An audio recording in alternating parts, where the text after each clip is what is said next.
multidão estava batendo contra, ensinando a visão deles. João e a igreja também estavam ensinando, dizendo: ei, esse Cristo ele vive, já morreu, mas ressuscitou. Ressuscitou. E aí, quando você vai observar, irmãos, esse versículo que Jesus diz: eu sou o caminho, a verdade e a vida, talvez é um dos versículos mais baseados na situação que João estava passando naquela época contra o judaísmo.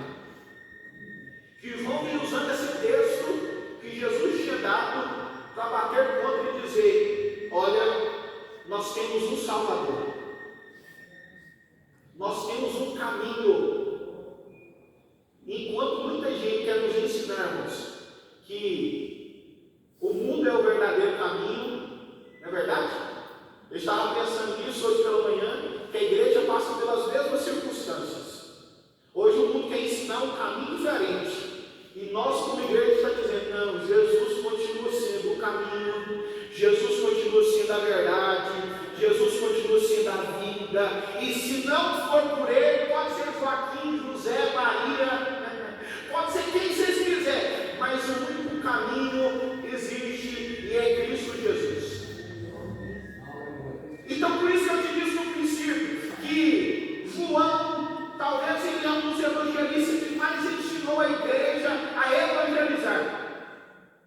A evangelizar. Por quê? Porque João ele é um exemplo de estar passando por situações de dificuldade, de estar passando por situações constrangedoras para a igreja, e ele se manter na posição e continuar dizendo: ele vive, ele é o caminho, não tem como você ter salvação a não ser por ele.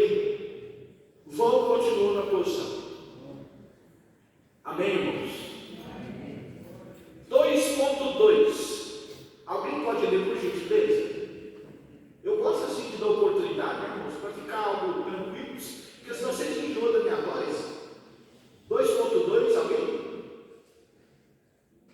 Posteriormente à morte do Filho de Deus, surgiram diferentes ideias sobre a sua real missão, o que gerou divisões entre alguns grupos que entendiam a mensagem do Evangelho de modo distinto. O helenismo foi considerado uma religião pagã que se opunha ao cristianismo. Esse grupo possuía uma interpretação filosófica quanto ao sentido da vida e à fidelidade do indivíduo em um mundo incerto. As Escrituras nos alertam contra todas essas filosofias. Tente cuidado para que ninguém vos faça presa sua, por meio de filosofias e vãs sutilezas, segundo a tradição dos homens, segundo o rudimento do mundo, e não segundo. Olha só, tem que cuidar, irmãos. Se a Bíblia está dizendo para nós termos cuidado, é porque nessas ideologias pagãs existe uma lavra diabólica, a ponto de nós olhar e pensar assim: será que isso é verdade? Mas está parecendo muito bonito, parece que até é verdade. Quando o texto vem dizendo: olha, tem que cuidar para que ninguém vos faça presa sua, por meio de filosofias e vãs sutilezas, segundo a tradição dos homens, segundo os rudimentos do mundo, e não segundo Cristo. Irmãos, vamos lá. A igreja católica ela é feita de quê? Tradição. Tradição.